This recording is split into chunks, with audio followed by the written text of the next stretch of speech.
The phone rang 3 times before anyone picked up. On the other end, a deep voice answered with a simple, "Hello, Riverside Ranch." Lisa's hands were shaking so badly she almost dropped the phone. She had been awake for 72 hours straight, and her voice came out as barely more than a whisper. "Please, I need your help. My daughter is missing."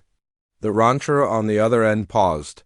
His name was Robert, and he had been running this ranch for almost 20 years. In all that time, he had never gotten a call quite like this one. "Ma'am, if someone is missing, you should call the police." "I already did," Lisa said, her voice breaking. "They've been looking for 3 days now, but I think she might be somewhere on your land. Please, I'm begging you. Don't wait until dark to help me look for her." Robert set down the cup of coffee he had been drinking. Outside his kitchen window, he could see his cattle grazing in the afternoon sun. The sky was clear, but he knew that would change once evening came. This time of year, darkness fell fast and hard. "What makes you think she's on my property?" he asked carefully. Robert was not a suspicious man by nature, but he was practical. His ranch covered thousands of acres, and most of it was wild land that he rarely visited himself. Lisa took a shaky breath. "Her car broke down on Highway 47, right near your front gate. The police found it there, but there's no sign of where she went after that. She's only 19, and she doesn't know this area at all." The highway ran right along the edge of Robert's land. He drove that stretch every time he went to town. It was lonely out there, especially at night. No streetlights, no houses for miles. If a young girl's car had broken down there, she would have had very few options. "When exactly did this happen?" Robert asked. 3 nights ago, around 10 o'clock. She was driving back to college from visiting me. The police think maybe someone picked her up, but... Lisa's voice trailed off. Robert understood what she wasn't saying. A young woman alone on a dark highway could attract the wrong kind of attention. But there was another possibility that Lisa might not have considered. If her daughter had been scared and confused, she might have tried to find help on her own. She might have climbed over his fence and started walking across his land, looking for a house or a phone. "What's your daughter's name?" Robert asked. "Her name is Katie. She's about 5'6", with brown hair. She was wearing a blue jacket and jeans. She's never been in trouble before, never done anything dangerous. She's a good kid." Robert could hear the desperation in Lisa's voice, and it made something twist in his chest. He had a daughter himself, though she was grown now and lived in another state. He tried to imagine how he would feel if she went missing. "All right," he said finally. "I'll help you look. But I need to tell you something first. My ranch is big, and there are some dangerous places on it. Old mine shafts, abandoned buildings, places where the ground isn't stable. If your daughter is out there, she could be hurt." "I understand," Lisa said quickly. "I just need to know. I can't just sit here and wait anymore." Robert looked out his window again. The sun was getting lower in the sky. In a few hours it would be too dark to search safely. "Can you be here?" "In an hour, and bring some other people with you if you can. We'll need all the help we can get." "Yes, I'll be there." "Thank you so much. You don't know what this means to me." After Robert hung up the phone, he sat in his kitchen for a few minutes, thinking. He was a man who liked his privacy and his routine. Most days, the only people he saw were the workers who helped him with the cattle, and they usually went home before dinner. Having strangers on his land, searching through places he rarely went himself, made him uncomfortable, but he couldn't ignore the fear he had heard in Lisa's voice. 3 days was a long time for a young person to be missing. If Katie was somewhere on his ranch, she was probably scared, hungry, and possibly hurt. The nights had been cold lately, and there was no shelter in most parts of his land. Robert got up and started gathering supplies. He found flashlights, bottles of water, and a first aid kit. He pulled on his heavy boots and his work jacket. Then he went outside to start up his truck. The ranch looked peaceful in the late afternoon light. His cattle were moving slowly across the pasture, and he could hear the sound of wind moving through the trees. It was hard to imagine that somewhere in all this quiet land a frightened young woman might be hiding or trapped.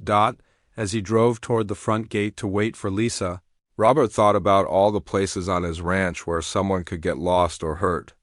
There were the old mining tunnels that his grandfather had warned him about when he was a boy. There were several abandoned buildings left over from when this land had been used differently. There were steep ravines and thick patches of forest, where a person could wander for days without finding their way out, but there were also places where someone smart and resourceful could find shelter. His grandfather had built root cellars and storage sheds all over the property, some of them hidden so well that Robert himself had probably never found them all. When Lisa's car pulled up to his gate, Robert could see that she wasn't alone. There was a man with her who looked like he might be her brother, and a woman in the back seat who carried herself like she might be a police officer. Even though she wasn't in uniform, Lisa got out of the car first, and Robert could see immediately how worried she was. Her face was pale, and her eyes had the look of someone who hadn't slept in days. She walked up to him with quick, nervous steps. "Thank you for agreeing to help us," she said. "This is my brother David, and this is my friend Rosa. She's a police detective, but she's helping us on her own time." Rosa stepped forward and shook Robert's hand. "I want you to know that we're not trying to cause any trouble for you. We just want to find Katie and bring her home safely." Robert nodded. "I understand. But I need all of you to understand something too. This ranch is big and it can be dangerous. We need to stick together and we need to be smart about where we look. If we're going to do this, we're going to do it right." The sun was getting lower now, and Robert knew they didn't have much time. Soon it would be too dark to see clearly, too dangerous to walk through unfamiliar ground. But looking at Lisa's face, he knew they had to try. "Let's get started," he said. Robert led the group back to his truck, trying to figure out the best way to search such a huge area before dark. His ranch stretched for miles in every direction, and he knew there were parts of it he hadn't visited in years. The smart thing would be to start near the highway where Katie's car had been found and work their way inward. "Before we start," Robert said, "I need to tell you about this place. My family has owned this land for 3 generations. My grandfather bought it back in the 1940s, and there's a lot of old stuff scattered around that most people don't know about." David, Lisa's brother, looked around at the endless fields and hills. "What kind of old stuff?" "Mining equipment, mostly. This whole area used to be copper country back in the early 1900s. There are mine shafts, some of them covered up, some of them not. There are also buildings that nobody uses anymore. Storage sheds, old houses, even some underground rooms that my grandfather dug for keeping food cold before we had electric refrigerators." Rosa, the detective, pulled out a notebook. "Do you have a map of where these places are?" Robert shook his head. "I know where some of them are, but not all. My grandfather was always building things and hiding things. He lived through the Great Depression, and he believed in being prepared for anything. He never wrote anything down because he didn't trust that information wouldn't fall into the wrong hands." Lisa wrapped her arms around herself. The wind was picking up, and she could feel how much colder it was getting as the sun went down. "If Katie found one of these places, would she be safe?" "Depends on which one," Robert said honestly. "Some of them are solid and dry. Others are falling apart or flooded, and some of them ... Well, some of them could be dangerous if you don't know what you're doing." They climbed into Robert's truck, which was big enough to hold all 4 of them. Robert drove slowly along a dirt road that ran parallel to the highway, pointing out different areas as they went. "That section over there is mostly pasture land," he said, nodding toward a flat area dotted with cattle. "If Katie had walked that way, my cows would have seen her, and they would have been acting strange for days. Cows don't like strangers in their space." They drove for about 10 minutes before Robert stopped the truck near a place where the fence between his land and the highway had been damaged. "Look at this," he said. The fence was old, but it had always been in good repair. Now, though, there was a section where the wire had been pushed down and the wooden post was leaning at an angle.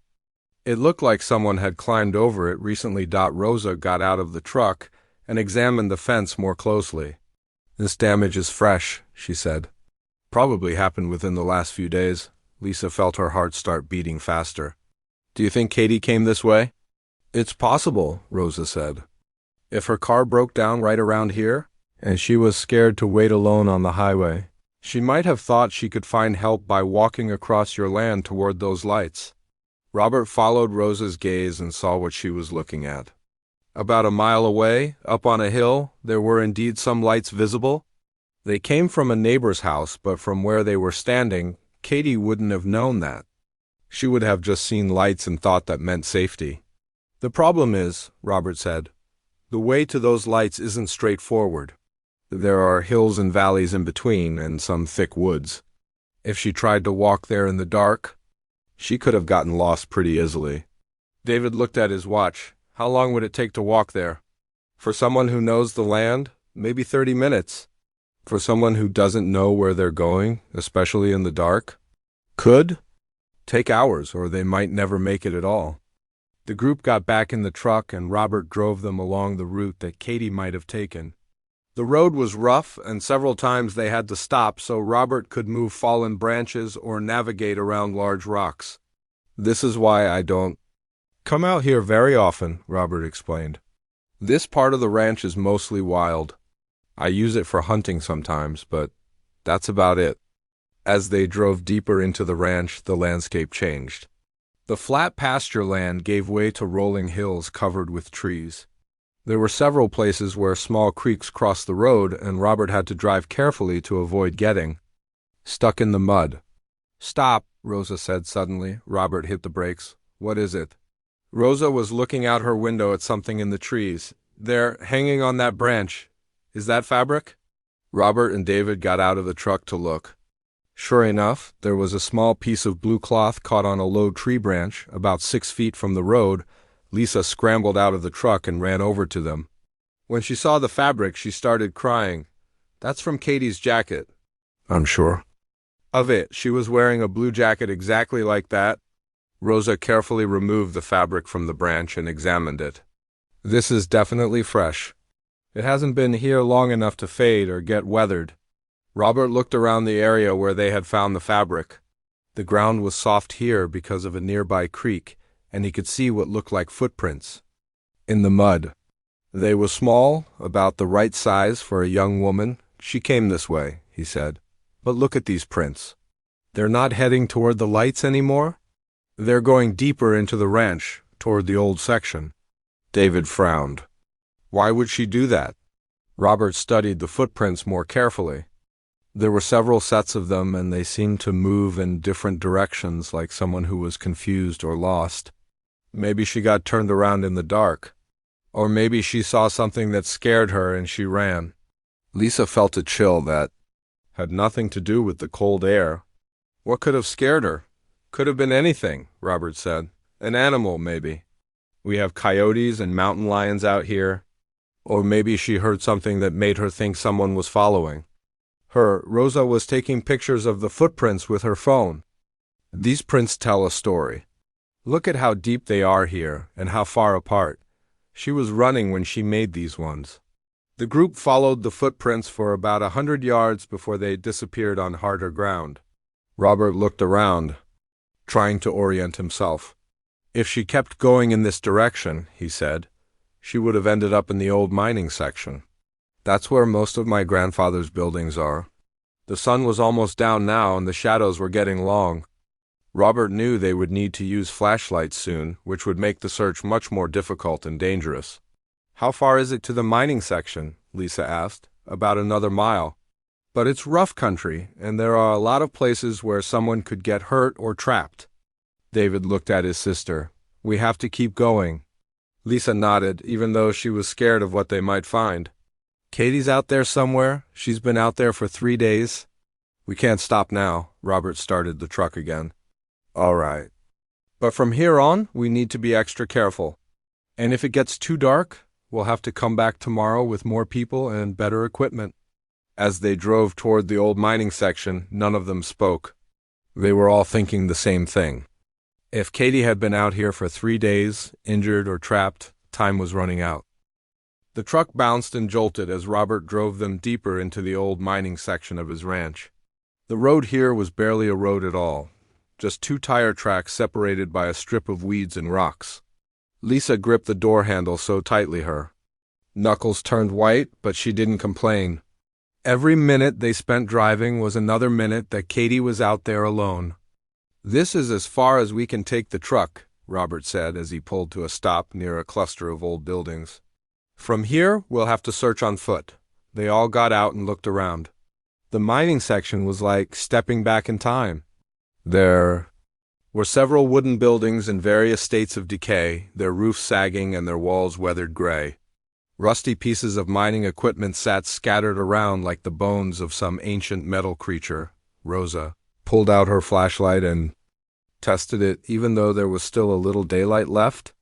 "We need to be systematic about this. Let's split up, but stay within shouting distance of each other."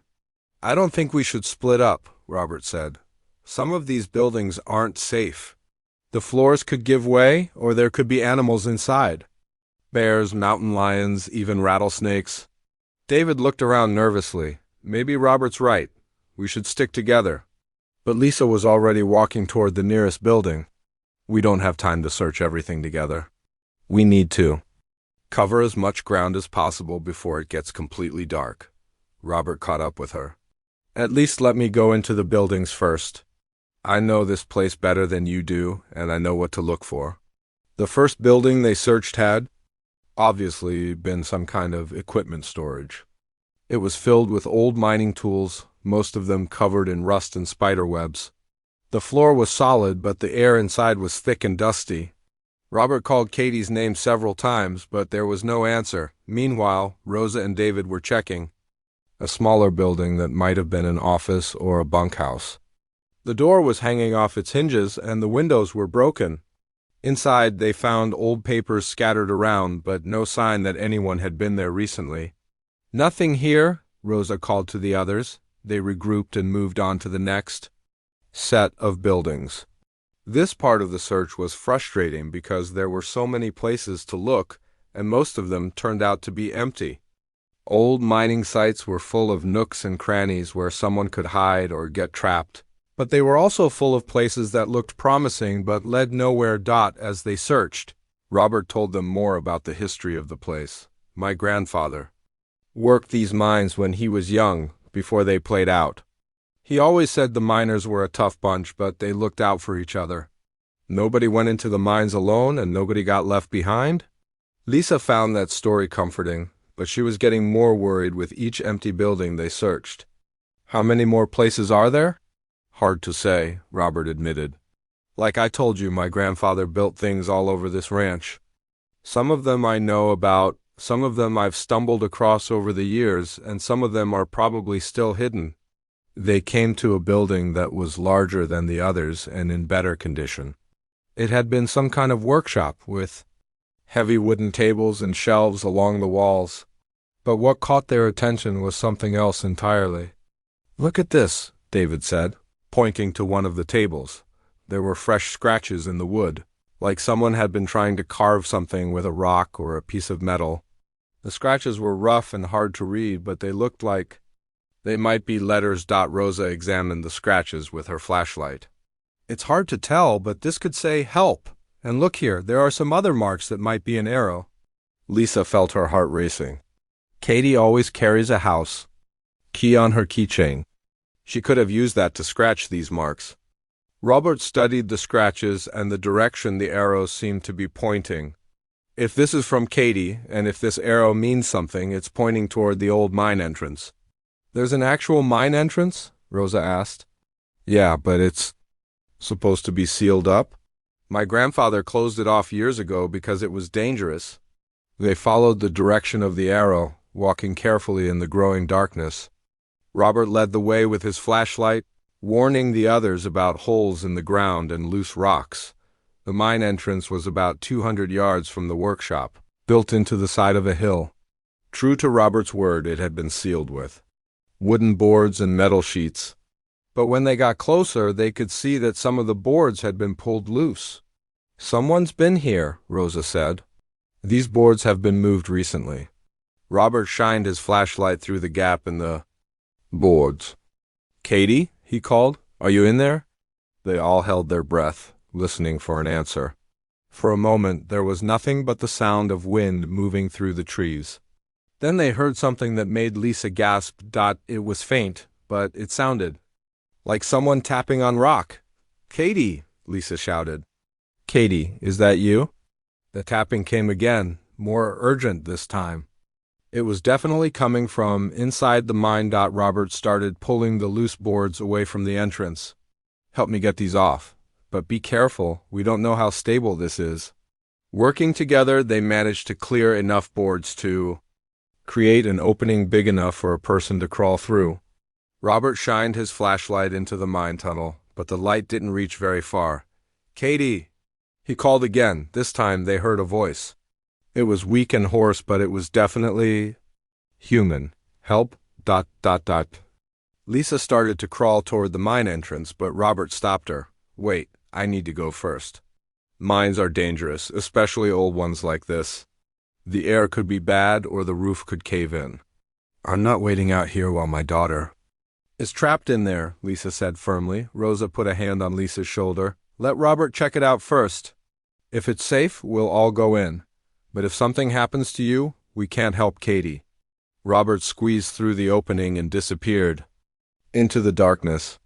They could see the beam of his flashlight moving around inside the tunnel, and they could hear him talking, though they couldn't make out the words. After what felt like forever, Robert called back to them.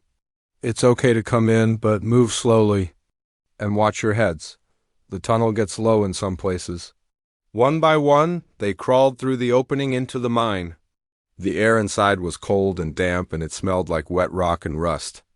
Their flashlights created crazy shadows on the tunnel walls, making everything look strange and frightening. About 50 feet into the tunnel, they found Katie. She was sitting against the tunnel wall, wrapped in what looked like an old mining jacket that she must have found somewhere.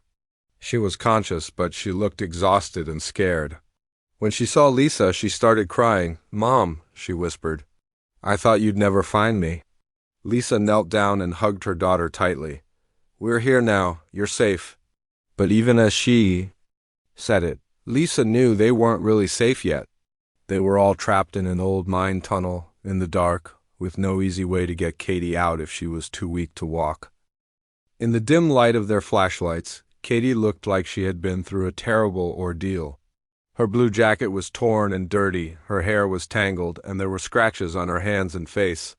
But she was alive, and she was talking, which meant she wasn't badly hurt. "Katie, honey, are you okay?" Lisa asked, running her hands over her daughter's arms and legs, checking for injuries. "I think so," Katie said weakly. "My ankle hurts, and I'm really thirsty. I haven't had anything to drink since yesterday." Robert immediately pulled out one of the water bottles he had brought and handed it to Katie. She drank it slowly, trying not to make herself sick.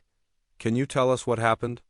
Rosa asked gently. "How did you end up in here?" Katie leaned against her mother and closed her eyes for a moment, gathering her strength. "My car broke down on the highway. It was so dark, and there were no other cars. I was scared to just sit there and wait, so I decided to try to walk to those lights I could see in the distance." "The lights on the hill," David said. "We saw them too. I climbed over the fence and started walking, but it was harder than I thought. The ground was rough, and I kept tripping over things. Then I heard something behind me, like footsteps, and I got scared." Robert and Rosa exchanged looks. "What kind of footsteps?" Rosa asked. "I don't know. Maybe an animal, or maybe a person. I couldn't tell. But I got scared and started running. I ran until I couldn't hear the sounds anymore, but then I realized I was completely lost." Katie took another sip of water before continuing. "I wandered around for hours, trying to find my way back to the highway, but everything looked the same, in the dark. Finally, I found these old buildings, and I thought maybe I could wait there until morning." "So you spent the first night in one of the buildings?" Lisa asked. Katie nodded. "I found a place that had a roof and wasn't too scary. But the next day, when I tried to leave, I couldn't remember which direction I had come from. Everything looked different in the daylight." Robert understood the problem. "This part of the ranch all looks similar if you don't know the landmarks. It's easy to get turned around. I spent the whole second day trying to find my way out," Katie continued, but I just kept getting more lost. And then it started getting dark again, and I was really scared. Is that when you found the mine? David asked. Yeah, I was looking for somewhere safe to spend another night, and I found this entrance. Some of the boards were loose already, so I pulled them away and crawled inside. I thought it would just be for one night. Rosa frowned. But you've been missing for 3 days. What happened on the third day?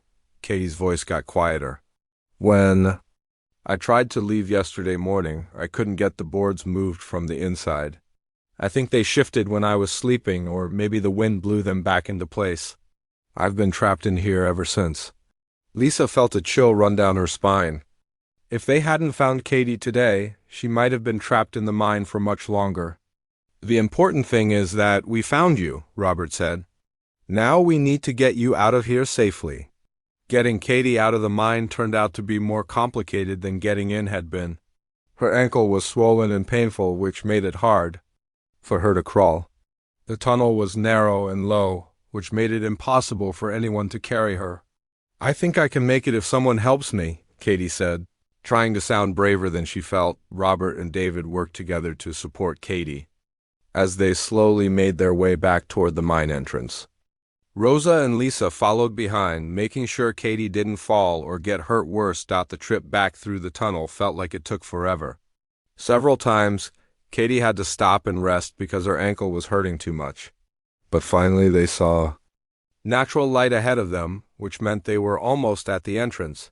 Getting out of the mine was the hardest part. The opening was just big enough for one person at a time, and Katie needed help to squeeze through without hurting her ankle more. Robert went out first, then reached back to help pull Katie through. David pushed from behind while Lisa and Rosa guided her. When Katie finally emerged from the mine into the fresh air, she started crying again. I thought I was going to die in there, she said. You're safe now, Lisa said, hugging her daughter tightly. We're going to get you to a hospital and make sure you're okay. But they still had the problem of getting Katie back to the truck. Her ankle was too hurt for her to walk that far, and the terrain was too rough for them to carry her easily. Robert had an idea. I'm going to drive the truck as close as I can get it. You all stay here with Katie and keep her warm. While Robert went to get the truck, Rosa used her phone to call for an ambulance to meet them at the ranch entrance. She also called the local police to let them know that Katie had been found safe. David took off his jacket and wrapped it around Katie's shoulders. How are you feeling? Tired, Katie said, and hungry. I haven't eaten anything in 2 days. Lisa felt guilty about that. While they had been searching for Katie, she had been trapped underground with no food or water. We'll get you something to eat as soon as we get you to the hospital. They could hear Robert's truck approaching, the engine straining as he drove over rough ground. He managed to get within about 50 yards of where they were waiting, which was much closer than they had expected. Working together, David and Robert helped Katie walk to the truck. Her ankle was definitely hurt, but she could put some weight on it, which was a good sign. As they drove back toward the ranch entrance, Katie told them more about her experience in the mine. It was so quiet in there. At first, the silence was nice because I felt safe. But after a while, it started to drive me crazy. I kept hearing things that probably weren't really there. What kind of things? Rosa asked. Footsteps, mostly. Like someone was walking around outside the mine? But every time I called out, nobody answered. Robert looked thoughtful. There are a lot of animals in this area. Could have been deer or even a bear. Maybe, Katie said. But some of the sounds seemed different, more like a person trying to be quiet. When they reached the ranch entrance, there was already an ambulance waiting for them, along with 2 police cars. The paramedics immediately began checking Katie over, making sure she didn't have any serious injuries besides her swollen ankle. She's dehydrated and exhausted, one of the paramedics told Lisa, but she's going to be fine. We'll take her to the hospital for x-rays and observation, but I don't think there's anything seriously wrong. As the ambulance drove away with Katie and Lisa, Rosa turned to Robert. I can't thank you enough for helping us. If you hadn't agreed to let us search your land, Robert nodded, but he looked troubled. I'm glad we found her. But I keep thinking about what she said about hearing footsteps around the mine. You think there might be someone else out there? David asked. I don't know, Robert said. But I think I'm going to do some more looking around tomorrow, just to be sure. The next morning, Robert woke up earlier than usual. He had spent most of the night thinking about Katie's story, especially the part about hearing footsteps around the mine. Something about it bothered him, though he couldn't quite put his finger. On what dot after his morning coffee, Robert decided to take another look around the old mining section. This time, he would search more carefully, looking for signs that someone else might have been in the area recently. He drove his truck back to the same spot where they had parked the day before, but instead of heading straight to the mine, he decided to explore some of the other old buildings more thoroughly. In the daylight, details that had been hidden in the shadows were much easier to see. The first thing Robert noticed was that some of the buildings showed signs of recent use. Not by Katie, these signs were older than 3 days. Someone had been using his grandfather's old workshop as a shelter. Maybe for weeks or even months. Inside the workshop, Robert found evidence that someone had been sleeping there regularly. There was a pile of old blankets in one corner, and empty food cans stacked neatly against the wall. Whoever had been staying there was trying to keep the place clean and organized. Robert felt a mix of anger and worry. His ranch was posted with no trespassing signs, and he didn't like the idea of strangers living on his land without permission, but he was also concerned about safety. If someone was camping out here, they might be in trouble or running from something. He continued searching through the other buildings and found more evidence of recent habitation. In what had once been a bunkhouse, someone had set up a more permanent living space. There was a sleeping bag, canned food, bottled water, and even some books. But the strangest discovery was in a small storage shed that Robert rarely visited. Someone had been using it as a workshop of sorts. There were tools laid out on a makeshift table, along with pieces of metal and wire. It looked like someone was building or repairing something, though Robert couldn't tell what. As he examined the makeshift workshop more closely, Robert found something that made his blood run cold. Hidden under a tarp in the corner of the shed was a collection of personal items that clearly didn't belong to whoever was living here. There were several purses, wallets, pieces of jewelry, and even some driver's licenses. Robert picked up one of the licenses and looked at it carefully. The photo showed a young woman with blonde hair, and the address was from a town about 60 miles away. The license had expired 2 months ago, but that wasn't what worried Robert. What worried him was that this woman looked like someone who might have been reported missing. With shaking hands, Robert looked through more of the items.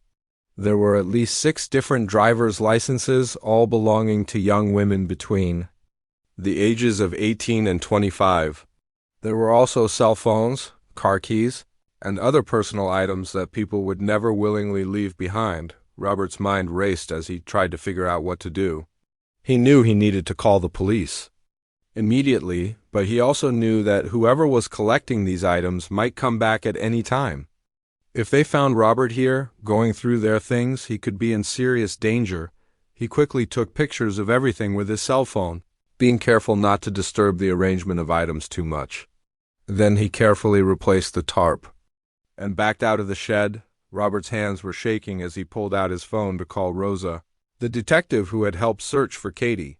He knew she would know what to do with this information. "Rosa, this is Robert from the ranch," he said when she answered. "I need you to come back out here right away. I found something you need to see." "What kind of something?" Rosa asked. "I can't explain it over the phone. Just trust me, you need to see this and bring backup." While he waited for Rosa to arrive, Robert tried to piece together what might have been happening on his ranch. Someone had been living in his grandfather's old buildings, probably for months. They had been collecting personal items from young women, items that should have been reported to police as evidence in missing person cases. The thought that made Robert feel sick was the possibility that Katie might not have been the first young woman to get lost on his ranch. There might have been others, and they might not have been as lucky as Katie. When Rosa arrived with 2 other police officers, Robert led them directly to the storage shed. He watched their faces as they looked at the collection of personal items. And he could see that they understood the implications immediately. "We need to seal off this entire area as a crime scene," Rosa said to the other officers. "And we need to start running these licenses through the missing persons database right away." One of the officers was already taking pictures while the other one called for additional backup and a crime scene investigation team. "Robert," Rosa said, "I need you to think carefully. Have you seen any strangers on your property recently? Any vehicles you didn't recognize? Any signs that someone was camping out here?" Robert shook his head. "I rarely come to this part of the ranch. I might not have noticed unless they were being really obvious about it. What about your workers? Do any of them come out here?" "No, this section is too far from the pasture land. The only reason I came out here yesterday was to help you look for Katie." Rosa looked around the area thoughtfully. "Whoever is staying here chose this spot carefully. It's remote, hidden, and most people would never have any reason to come here." "Do you think Katie was in danger when she was wandering around out here?" Robert asked. "It's possible," Rosa said. "If this person was here when Katie got lost, they might have seen her. They might have even followed her." The thought made Robert feel even worse. Katie had described hearing footsteps behind her, sounds that made her run in fear. Those sounds might not have been an animal after all. "We need to find out who's been staying here," one of the other officers said. "And we need to find them before they come back and realize we've discovered their hiding place." Rosa nodded. "We'll set up surveillance on this area. If they come back, we'll be ready for them." As the crime scene team arrived and began processing the area, Robert couldn't help but think about how close Katie had come to disaster. If she had encountered whoever was collecting those personal items, her story might have had a very different ending, but there was something else bothering Robert, something he couldn't quite put his finger on. As he watched the police officers work, he kept feeling like he was missing something important. It wasn't until he was driving back to his house that the thought hit him. Katie had said the mine entrance had boards that were already loose when she found it. But Robert was sure that his grandfather had sealed that mine permanently. Years ago, someone had been using the mine for something, and they had made sure they could get in and out easily. Robert realized that Katie might have stumbled into more than just an old mine. She might have found someone's secret hiding place. Robert couldn't stop thinking about the mine entrance as he drove back to his house. The more he thought about it, the more convinced he became that Katie had found more than just a place to hide. She had found someone's secret location, and that someone might have been watching her the whole time she was trapped. He called Rosa on his cell phone. "I need to talk to you about the mine where we found Katie." "What about it?" Rosa asked. "Katie said the boards were already loose when she found it. But I know my grandfather sealed that mine tight back in the 1970s. Someone had to have opened it up again." There was silence on the other end of the phone for a moment. "You think whoever's been staying in those buildings was also using the mine?" "I think it's possible. And if that's true, then Katie wasn't alone down there. Someone might have known she was trapped." Rosa's voice got more serious. "We need to search that mine more thoroughly. If it's been used as a hiding place, there might be evidence down there that we missed." An hour later, Robert met Rosa and a team of investigators back at the mine entrance. This time, they came prepared with powerful lights, safety equipment, and tools for a detailed search. "Before we go in," Rosa said, "I want everyone to understand that this mine could be dangerous. We don't know how deep it goes or how stable it is. Nobody goes anywhere alone, and if anyone feels unsafe, we come back out immediately." The team entered the mine carefully, with Robert leading the way since he was the most familiar with the area. The tunnel was longer than they had realized the day before. In their rush to rescue Katie, they hadn't explored beyond the spot where they found her. About 100 feet past where Katie had been sitting, the tunnel split into two directions. The left branch seemed to head deeper into the hill, while the right branch appeared to curve back toward the surface. "Let's try the right branch first," Rosa suggested.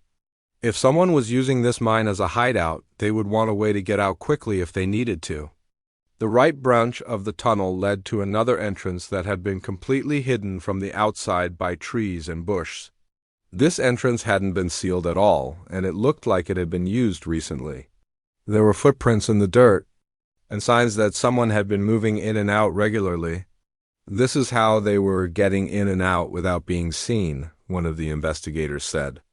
You'd never find this entrance unless you knew exactly where to look. But it was the left branch of the tunnel that revealed the most disturbing evidence. Deep in the mine, the investigators found a large chamber that had been turned into a living space. There were sleeping bags, food supplies, and camping equipment. But there were also things that made everyone in the group feel sick. The chamber contained more personal items like the ones they had found in the storage shed. Purses, jewelry, cell phones, and identification cards were arranged on makeshift shelves carved into the rock walls. But these items were organized differently, almost like a collection or a display. How many people do these items belong to? Robert asked, though he wasn't sure he wanted to know the answer. Rosa was carefully photographing everything without touching anything. I count at least 12 different sets of identification, maybe more. In one corner of the chamber, the investigators found something even more chilling.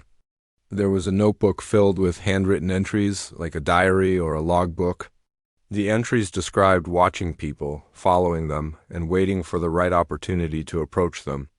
This person has been doing this for a long time, Rosa said after reading several of the entries. These dates go back almost 2 years. Robert felt dizzy as the full scope of what had been happening on his ranch became clear. For almost 2 years, someone had been using his property as a base for stalking and possibly harming young women, and he had never known about it. Katie was incredibly lucky, one of the investigators said. If this person had found her in the mine, she might have become another entry in this notebook. As they continued searching the chamber, they found evidence that suggested the person living there had indeed been aware of Katie's presence. There were fresh scratches on the wall near the entrance to the chamber and a pile of rocks that looked like it had been arranged to block the passage. I think Katie's captor was in here when we were searching for her yesterday, Rosa said. They might have been hiding just a few yards away from where we found her. The thought made Robert's skin crawl. While they had been celebrating Katie's rescue, the person responsible for collecting all those personal items had been watching them from the shadows. We need to get everyone out of here and set up a proper surveillance operation, Rosa said. This person will come back eventually, and when they do, we need to be ready. As they made their way back out of the mine, Robert couldn't help but think about all the young women whose belongings were hidden in that underground chamber. How many families were still wondering what had happened to their daughters? How many missing person cases might finally be solved because of what they had found? But he also thought about Katie and how close she had come to becoming another victim. If they had waited until the next day to search, or if they had given up when it got dark, Katie might have been discovered by the wrong person when they emerged from the mine. Rosa immediately got on her radio to coordinate with other law enforcement agencies. The personal items they had found represented cases from multiple counties, which meant this investigation was going to be much bigger than anyone had initially realized. Robert, Rosa said, I need you to stay away from this area until we catch this person. They've been living on your property for almost 2 years, which means they know every inch of this land. They might try to come back, and if they do, they could be dangerous.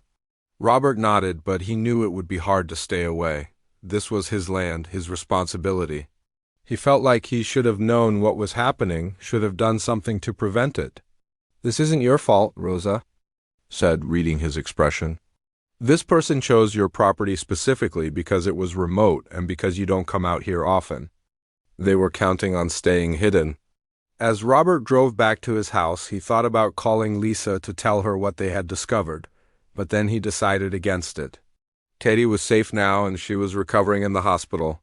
There would be time later to explain how much danger she had really been in. For now, Robert just wanted to focus on helping the police catch the person who had been using his ranch as a hunting ground. and he wanted to make sure that no other young woman would ever have to go through what Katie had experienced. But as he pulled into his driveway, Robert couldn't shake the feeling that this story was far from over. The person who had been living in the mine was still out there somewhere, and they might be desperate enough to do something dangerous when they realized their hiding place had been discovered. 3 days after the discovery in the mine, Robert was trying to get back to his normal routine, but it wasn't easy. Every time he looked out toward the old mining section of his ranch, he thought about what had been happening there without his knowledge. The police had set up surveillance equipment and were monitoring the area around the clock, but so far, there had been no sign of the person who had been living there. Robert was checking on his cattle in the south pasture when his cell phone rang. It was Rosa. "Robert, we have a situation," she said, and he could hear the tension in her voice.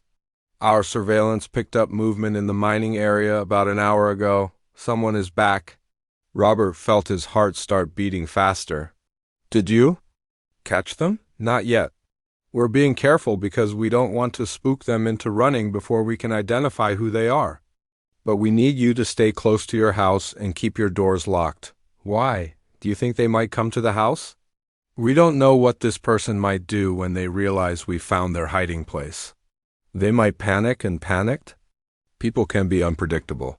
Robert hung up the phone and drove his truck back to the house as quickly as he could.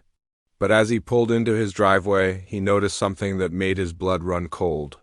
The front door of his house was standing open, and he knew he had locked it when he left that morning. He sat in his truck for a moment, trying to decide what to do. The smart thing would be to call Rosa and wait for the police to arrive.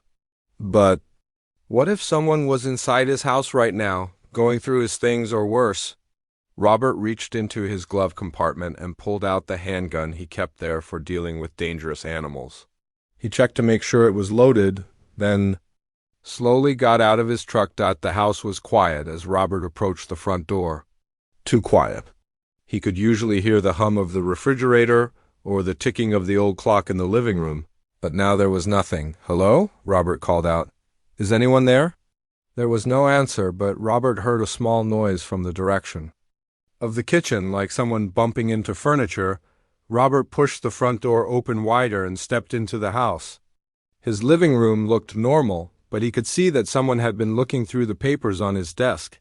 Bills and letters were scattered around instead of being in their usual neat pile. He moved carefully toward the kitchen, holding his gun ready but pointed at the floor. As he rounded the corner, he saw a man standing with his back to the doorway. Looking through the cabinets, the man was thin and tall, with long, dark hair and clothes that looked like they hadn't been washed in weeks. When he heard Robert's footstep, he spun around, and Robert saw a face that looked desperate and dangerous. "Don't move," Robert said, raising his gun. "I've already called the police, and they're on their way." The man stared at Robert for a moment, then smiled in a way that made Robert's skin crawl. "You're the one who found her, aren't you? The girl in the mine." "I don't know what you're talking about," Robert lied, trying to keep his voice steady. "Sure. You do. You and those people who came with you. You took her away from me." Robert felt sick as he realized what the man was implying. "Katie was never yours. She was lost and scared, and we helped her get home to her family." The man's smile got wider. "That's what you think. But she was meant to be with me, just like the others." "The others?" Robert asked, though he was afraid he already knew what. The man meant all of them. "They were all supposed to be with me, but people like you keep interfering." Robert could hear sirens in the distance, which meant Rosa and the other police officers were on their way. He just needed to keep this man talking until they arrived. "How long have you been living on my ranch?" Robert asked. "Almost 2 years. It's a good place. Quiet, private, nobody bothers me out there." "Except you weren't just living there, were you? You were hunting." The man's expression changed, becoming more serious and more dangerous. "I was collecting." "There's a difference. Collecting what? People? Collecting friends? People who would understand me, who would want to stay with me." Robert realized that this man was completely detached from reality. In his mind, he wasn't kidnapping or hurting people. He was making friends. The delusion made him even more dangerous because he couldn't understand why what he was doing was wrong. "What happened to them?" Robert asked. "What happened to all those women whose things you collected?" The man looked confused by the question. "They're still with me. They'll always be with me." The sirens were getting closer now, and Robert could see flashing lights through his kitchen window. But the man seemed to notice them too, and his expression started to change from confusion to anger. "You called them?" the man said accusingly. "You brought them here to take me away." "You broke into my house," Robert pointed out. "You've been living on my land without permission. And you've been hurting people." "I never hurt anyone," the man shouted. "I was helping them. I was giving them a place to belong." The man started moving toward Robert, and Robert had to make a quick decision. He could try to shoot, but the man was close enough that they might end up fighting for the gun. Or he could try to keep him talking until the police arrived. "If you, were helping them," Robert said, "then where are they now? Why aren't they with you?" The man stopped moving and looked confused again. See why they had to go away. "But their things are still with me. Their things remember them." Robert realized that this man had convinced himself that keeping the personal belongings of his victims was the same as keeping the people themselves. It was a level of delusion that was both pathetic and terrifying. The sound of car doors slamming came from Robert's front yard, followed by footsteps on the porch. "Police!" Rosa's voice called out. "Is everyone okay in there?" "We're in the kitchen," Robert called back, never taking his eyes off the man. "One suspect, not armed as far as I can tell." The man looked toward the sound of Rosa's voice, then back at Robert. "This isn't over," he said quietly. "There are more like me. There are always more." Before Robert could ask what he meant, Rosa and two other officers came into the kitchen with their weapons drawn. The man didn't resist as they handcuffed him and led him away. After the man was gone, Robert sat down at his kitchen table and tried to stop his hands from shaking. Rosa sat down across from him. "Are you okay?" she asked. "I think so, but Rosa, he said something that worried me." "He said there are more like him," Rosa nodded grimly. "We're already looking into that possibility." The personal items we found in the mine came from cases across multiple states. This might be bigger than just one person. As Robert thought about what the man had said, he realized that finding Katie and uncovering this operation might have been just the beginning of a much larger and more complicated investigation. 6 months after Katie's rescue, Robert stood on his front porch watching the sunrise over his ranch. The events of that terrible week had changed everything about his life, but in some ways the changes had been positive. The investigation into the man they had caught in Robert's kitchen had revealed a network of people involved in stalking and abducting young women across 3 states.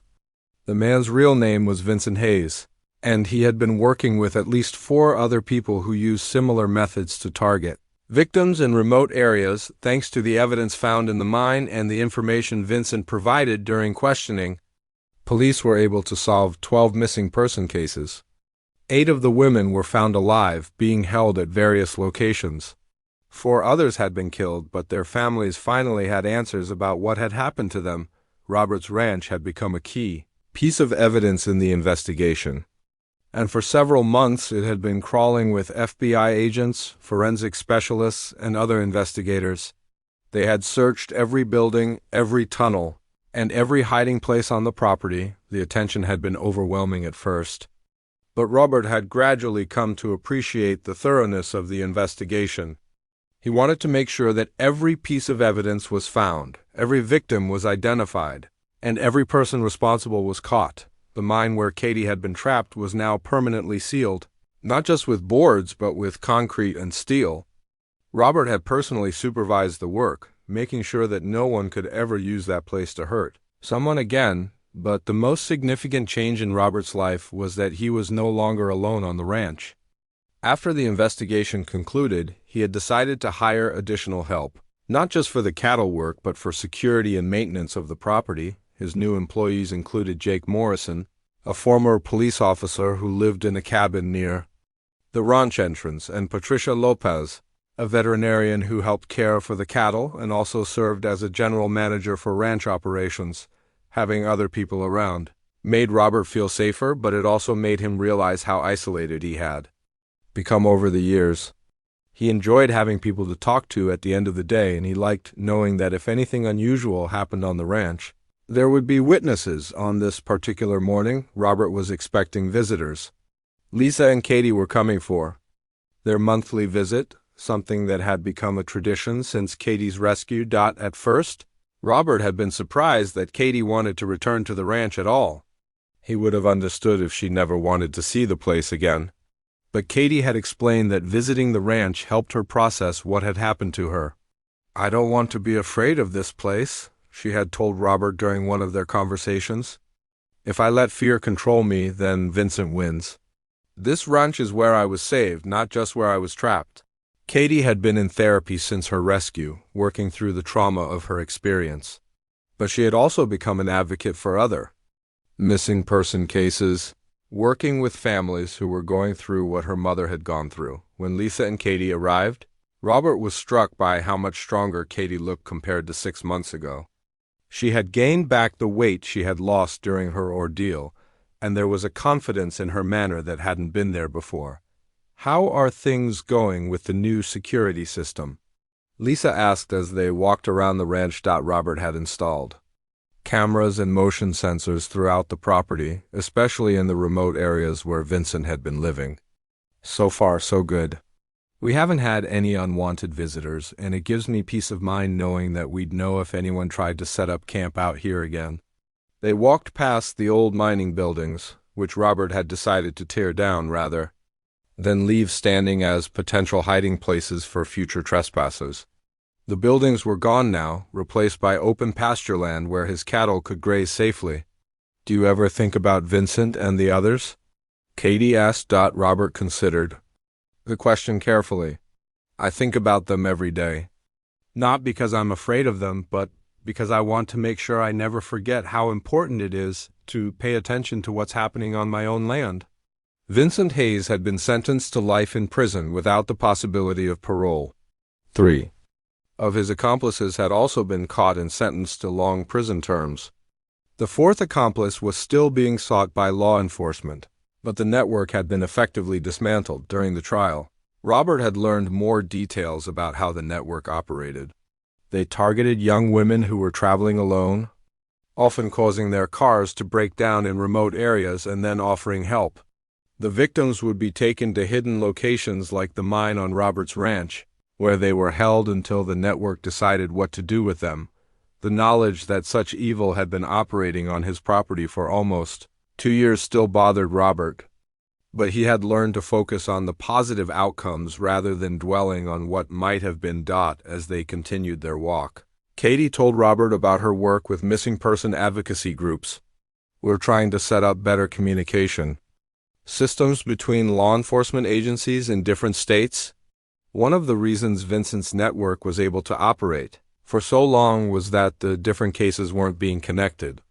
Robert admired Katie's determination to turn her experience into something that could help other people. He knew that not everyone would have been able to find that kind of strength after such a traumatic experience. When it was time for Lisa and Katie to leave, Robert walked them to their car. "Same time next month?" he asked. "Absolutely," Katie said, and Robert, "Thank you again for everything you did." "I know I say it every time, but I mean it every time." After they drove away, Robert returned to his daily routine. But as he worked with his cattle and checked the fences around his property, he thought about how much his life had changed since that desperate phone call from Lisa 6 months ago. He had learned that sometimes the most important thing you can do is simply be willing to help when someone asks for it. If he had refused to let Lisa search his ranch, Katie might never have been found alive. But he had also learned that paying attention to your surroundings and trusting your instincts can make the difference between safety and danger. He would never again assume that his remote location made him immune to the problems of the outside world. As the sun set over his ranch that evening, Robert felt grateful for the lessons he had learned and the people who had come into his life as a result of that terrible week. Katie's ordeal had revealed something evil, but it had also brought out the best in the people who worked together to save her Dot, and in the end, Robert thought that was what mattered most. Not the existence of evil, but the willingness of good people to fight against it when the time came to act.